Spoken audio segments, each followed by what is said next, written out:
India failed after independence.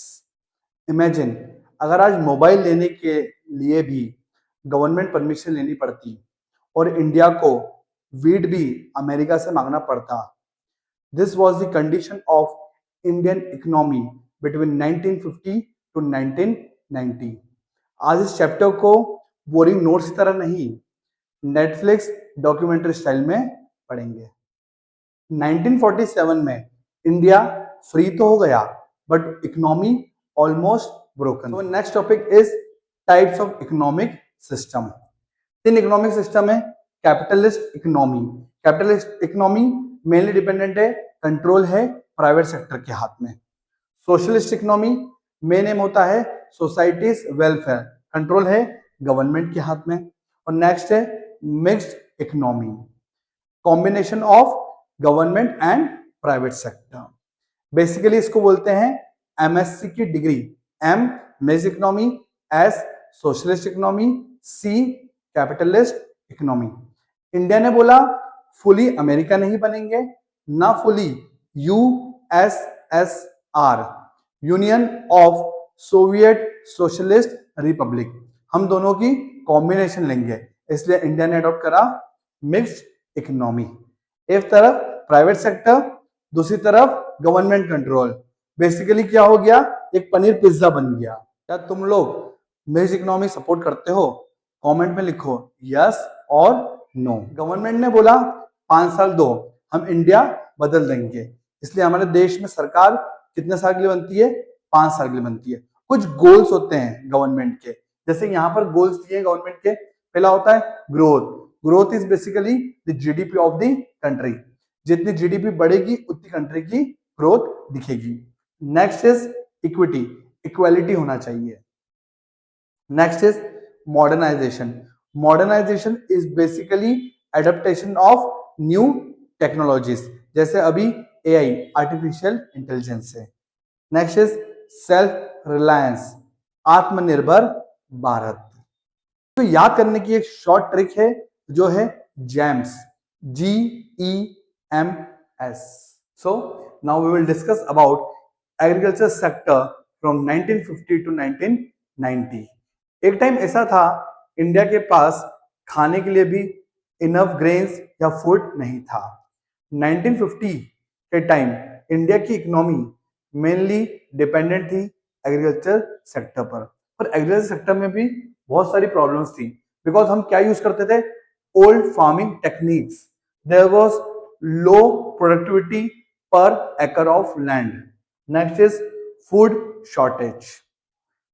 India को दूसरे countries से वीट इंपोर्ट करना पड़ता था।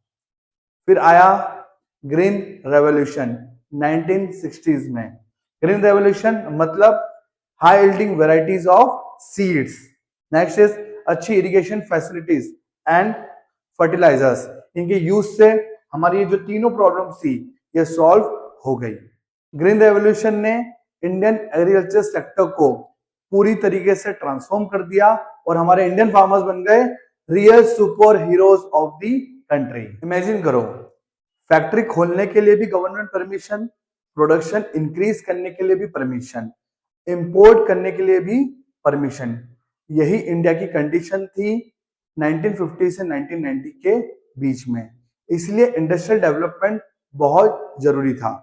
इंडिपेंडेंस के टाइम एग्रीकल्चर जो था वो मेन सोर्स ऑफ लाइवलीहुड था फॉर द इंडियन इकोनॉमी। इसीलिए गवर्नमेंट ने डिसाइड करा कि इंडस्ट्रियल डेवलपमेंट होना बहुत जरूरी है, क्योंकि उस टाइम अपॉर्चुनिटीज बहुत कम थी, तो एम्प्लॉयमेंट अपॉर्चुनिटीज भी कम होती जा रही थी और प्रोडक्शन भी लो था। इसलिए इंडस्ट्रियल बेस बनाना हमारी इकोनॉमी के लिए बहुत जरूरी था। तो गवर्नमेंट ने 1956 में इंडस्ट्रियल पॉलिसी रेजोल्यूशन को इंट्रोड्यूस करा, जिसको 3 पार्ट्स में डिवाइड किया गया। First is public sector, mainly government के हाथ में चीजें आई, जैसे डिफेंस, रेलवेज, ये सब इंपॉर्टेंट काम किसके हाथ में आए? गवर्नमेंट के। Next is private sector, small businesses and consumer goods industries किसके हाथ में आई? Private sector. Next is mixed sector, it is a combination of both public and private, दोनों मिलके वहां पर काम करते थे, ऑपरेट करते थे।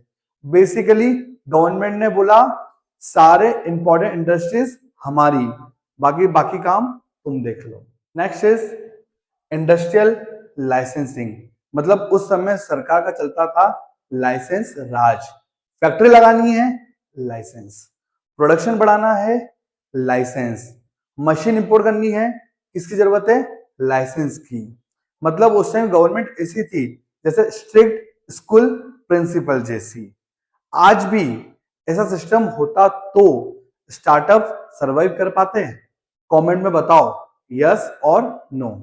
स्मॉल स्केल इंडस्ट्रीज, गवर्नमेंट ने उस समय प्रमोट किया स्मॉल स्केल इंडस्ट्रीज को, जिससे एम्प्लॉयमेंट अपॉर्चुनिटीज बढ़े, रूरल डेवलपमेंट हो।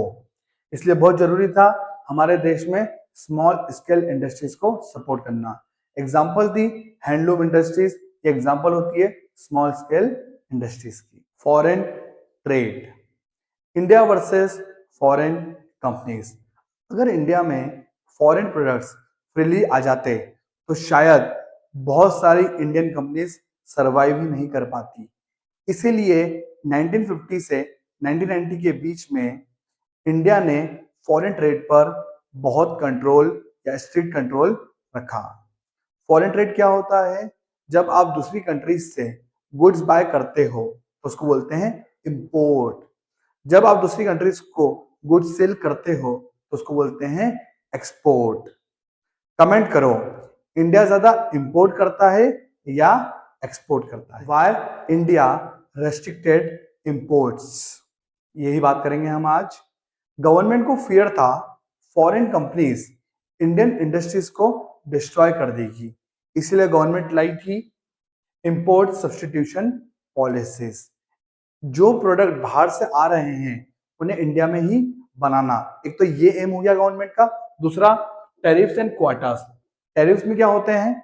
हाई टैक्स रेट लगा दो, मतलब इंपोर्टेड टीवी खरीदोगे तो महंगी पड़ेगी, इंडियन टीवी खरीदोगे तो सस्ती पड़ेगी। तो अपने आप लोग क्या करने लग गए? सब्स्टिट्यूट करने लग गए इंपोर्टेड गुड्स की जगह इंडियन गुड्स को या डोमेस्टिक गुड्स को। दूसरा था क्वाटास, क्वांटिटी रेस्ट्रिक्शंस। आप सिर्फ लिमिटेड क्वांटिटी खरीद सकते हो अगर आपको इंपोर्ट करना है तो, और इंडियन गुड्स में कोई रेस्ट्रिक्शंस नहीं थी। इंडियन इंडस्ट्रीज को कुछ फायदा तो हुआ इंपोर्ट सब्स्टिट्यूशन पॉलिसी से, बट इसके कुछ ड्रॉबैक्स भी थे। जैसे इंडियन डोमेस्टिक मार्केट में कंपटीशन कम हो गया, प्रोडक्ट क्वालिटी लो हो गई, इनोवेशन स्लो हो गया, इंडियन कंपनीज कंफर्टेबल हो गई। अगर फॉरेन कंपटीशन ही नहीं होगा तो कंपनीज इंप्रूव क्यों करेगी?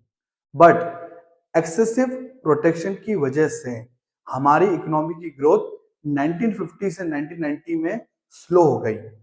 फिर आया 1991 जिसमें हमने इंट्रोड्यूस करा LPG। इकोनॉमी सबके लिए ओपन हो गई। अगर नेक्स्ट वीडियो चाहते हो तो चैनल को सब्सक्राइब करो एंड वीडियोस को लाइक करो और कमेंट में लिखो LPG।